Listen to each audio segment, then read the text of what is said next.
تمام انسانیت در خطر است.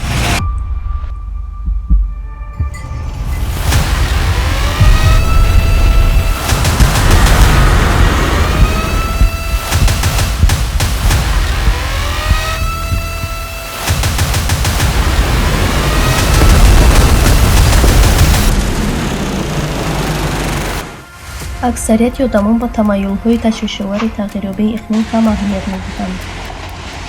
اما پروبلم افزاینده دیگر از نظرمان دور مانده نمی‌تواند. مادرم و خواهرم مردند. وی به من شخص نزدیکترین بود. من او را 9 ماه برداشتم. کلان کردم و این حادثه روی داد. ما جسد همسایه‌ها، دوستان و نزدیکان را یافتیم. من این را شرح داده نمی‌توانم. ما با ارمگدان نزدیک شده ایستادیم، اما آنها این معلومات را از ما پنهان می‌کنند و نوارهای شاهدان حادثه را از اینترنت نابود می‌کنند. عقیده است که این پیشتر رخ داده بود و می‌گذرد. اما نه، این پیشتر هیچگاه روی داده نبود. در سال 1998 عالمان کوچش ناگهانی یادروی زمین را قید کردند. زمین به طور غیرمقرری وسیع شدن گرفت. سیاره ما با مثل قوله چرخ‌زننده به طور جدی چرخ می‌زند و هر دفعه تیزتر می‌شود. خط حقیقی یادرویی این یادرو میباشد. یادروی سیاره ما باز یک علامت تغییرات و میدان مگنیتی زمین موجود است که آن به نااستواری یادرو شهادت می‌دهد و احتمال برای شما غیر چشم‌دوش است. آنها اوروره‌های غیر عادی میباشند. ما با چراغ‌های انومالی قطب ستون‌های روشن حیران می‌شویم و می‌گوییم چه خیلی زیباست. چطور مرگ پیش ایستاده زیبا بوده می‌تواند؟ با دینامیکای فلکت‌ها نگرید. این گرافیک‌ها چیزی نیستند که ما انتظار می‌شویم. این تنها ابتدا است. با گذشته سال آفت‌های طبیعی صدها مراتب زیاد می‌شوند.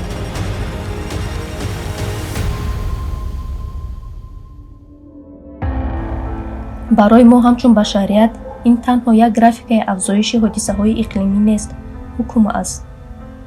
با چنین افزایش آفت‌های طبیعی زندگی غیر امکان میباشد. و نظر گرفتن آن دهشت‌آور است که به زودی آفت‌های اقلیمی حیات عادی ما را قطع می‌کنند. و در آینده نزدیک اگر ما چاره‌ای نبینیم نقطه داغ‌های فلاکت تا آن دمی که تمام سیاره را فرا گرفته نابود سازد پهن می‌شود. در دوره حاضره ما در آستانه فلاکت جهانی قرار داریم که می‌تواند زمین را بدتر سرنوشت مرز آورده رساند. تاکید می‌کنند که این گفته‌های بی‌اساس نیستند. این فکت است. یک راهی حل وجود دارد و آن نه تنها به ما امکان می‌دهد که حیات خود را نگاه داریم، بلکه اینچنین از بحران‌هایی که حالا سیاره ما تکان می‌دهند رها شوند. این امکانیت ماست.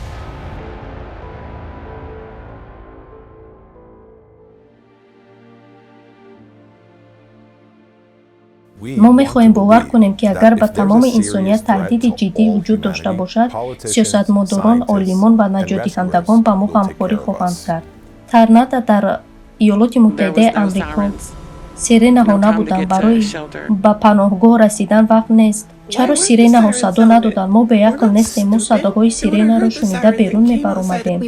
ما می‌خواهیم که حکومت و پادشاه‌ها با ما کمک کنند. ما مجبور شدیم که خانه‌ها بگریزیم.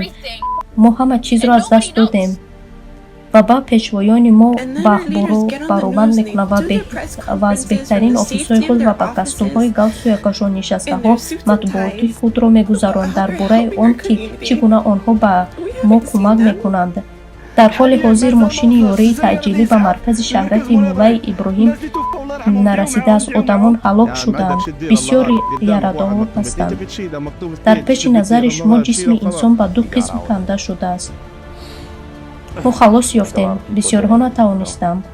ما عدالت را طلب میکنیم. من میخواهم بدانم که برای این کی جوابگر است.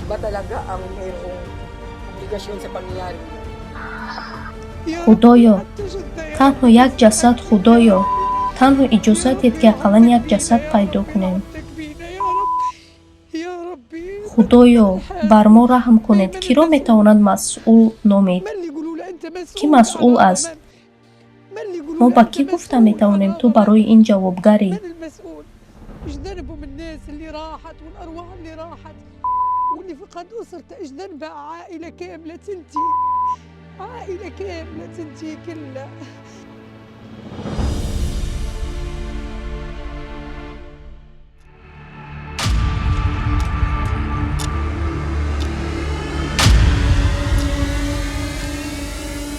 мо ба сиёсатмадорон, олимон, басмӣ ва наҷотдиҳандагон умед дорем, аммо танҳо пешниҳоди онҳо ин аст, ки ба тағйирёбии иқлим мутобиқ шавем ва он натарсем, андози бештар супорем, рангҳои сафед ранг кунем, гиряҳҳоро ба пурпаҳо пӯшем, пингвинҳоро наҷот диҳем ва саршумории замбури асал ва кам кардани саршумории одамон. вақте ин ки хатар аз кайҳон меояд, идома додани гирифтани карбон беақлӣ аст.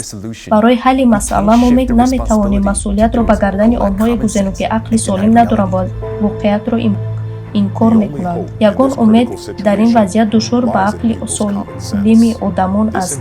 ин масъул ба онҳо нигаронида шуда, ки то ҳол онро доранд. дар айни замон мо бояд диққатамонро ба ҳифзи ҳаёт ва сайёра равон кунем. ин хеле ҷиддитар аст, ки мо тасаввур карда метавонем.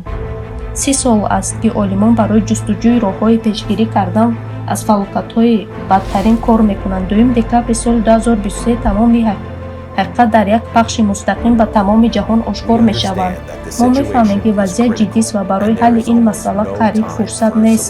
шумо дар бораи форуми онлайни буҳрони ҷаҳонӣ масъулият хоҳед фаҳмид, ки сайёраи моро чӣ мекушад ва чӣ гуна онро боз дорем. агар танҳо даҳҳо ҳазор одамон ба ин маълумот дастрасӣ пайдо кунанд ва истифода баранд, инсоният ҳеҷ гоҳ гуна имконият надорад. агар миллионҳо ин корро кунанд, ҳадди акал як имконият вуҷуд дорад. агар 8 миллиард кунад, пас имкон вуҷуд дорад. танҳо як имконият, аммо ин воқеият аст. барои бисёриҳо пӯшидани чашмҳо осонтар аст, то мушкилотро набинанд. ин осон аст, аммо сари вақт дарк кардан, ки ҳаёти шумо дар хатар аст, маънои гирифтани имкониятро дорад. имконияти наҷот додани худ ва ҳама чизе, ки ба шумо азиз дорад. новобаста аз он ки шумо қарор медиҳед, ки дар ин бора коре кунед ё ҳеҷ кор накунед, ин зинда мондани оилаҳои шуморо муайян мекунад. аммо шумо бояд бифаҳмед, ки марги инсоният танҳо як қадам дур аст. пахши мустақим 2 декабри соли 2023 буҳрони ҷаҳонӣ, масъулият. ин дафъа ҳама чиз дигар мешавад. дар ҳама платформаҳои СМИ, дар вебсайти creativesociety.com тамошо кунед. шумо метавонед форумро бидуни сензура дар канали ҷамъияти созанда дар Rumble тамошо кунед.